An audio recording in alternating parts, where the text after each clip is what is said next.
বাতিল করা হলো।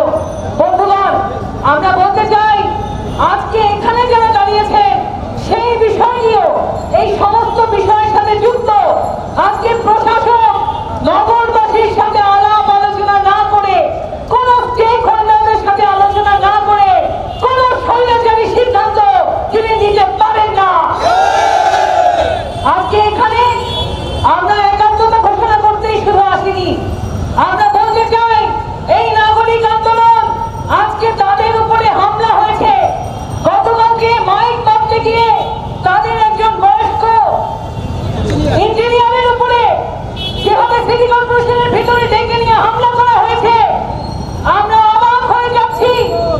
আমরা মনে করি এই ধরনের হামলা আমরা আগের মেয়রদের আমলে দেখেছি, এখন কেন দেখতে হবে স্বৈরাচার মুক্ত বাংলাদেশে এই সহিংস হামলা কেন হবে?